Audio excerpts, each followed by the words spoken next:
Hey Mustangs, I hope you're having a great week. Um, this is so weird talking to you on video. It is so much easier to talk to you in person. You think my desk at school is messy. You should see it here. I've got like all these things taped up and notes and things everywhere to remind me of everything I want to talk to you about. But today we're going to talk about dystopian literature. So dystopian literature is a type of speculative fiction. Speculative fiction are stories that ask what if. So what if there was magic? That's fantasy. What if we could travel into space or across time? And then you get science fiction. Utopian literature is about societies where everything is perfect and everybody has what they need.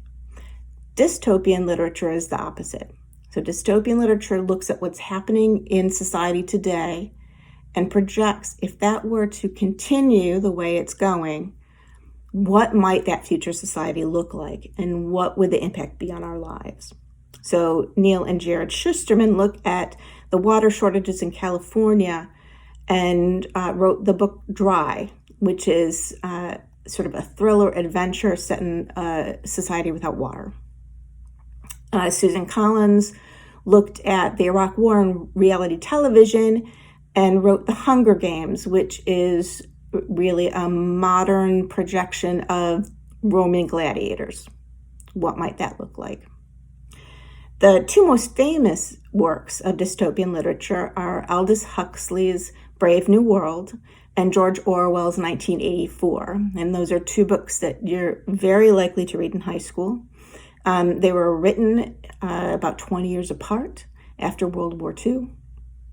And they look at society, some of the same influences that were going on in England, but take them in completely different directions. So Aldous Huxley really wrote more about excessive freedoms and the avoidance of pain.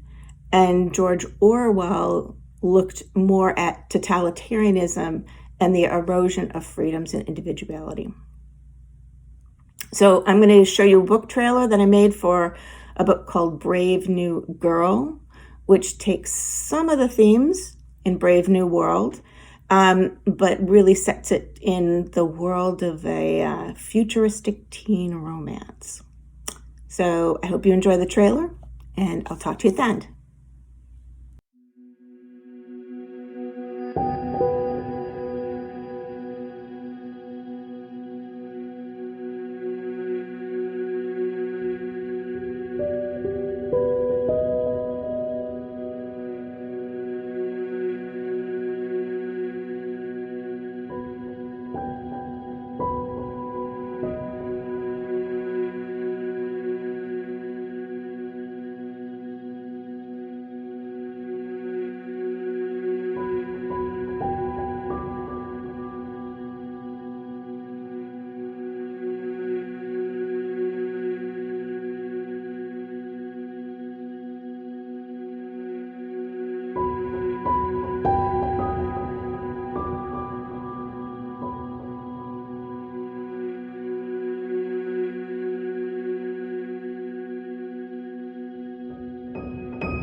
So what did you think?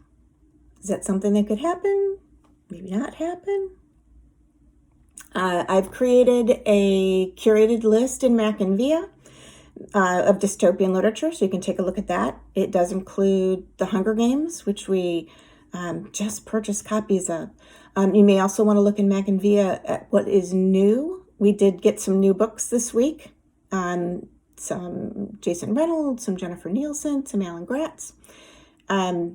Also, I'm going to pose a question in your class streams, not your classroom, but your class of streams, about what you think about dystopian literature. I look at what's going on today and wonder what the dystopian stories of tomorrow are going to look like. What would you write about? Where would you take it? What are the things that you think might play out 20, 30, 50, 100 years from now? Really interested in hearing your point of view. If you still need a book recommendation, you can fill out the Google form, and I will give you a number of suggestions from Mac and Via. Those of you who have filled out the form, check your email because those suggestions will be there. If you have any questions at all, you can reach me at janine.everett@lcps.org, and I'd be happy to help you in any way. I hope you have a great week.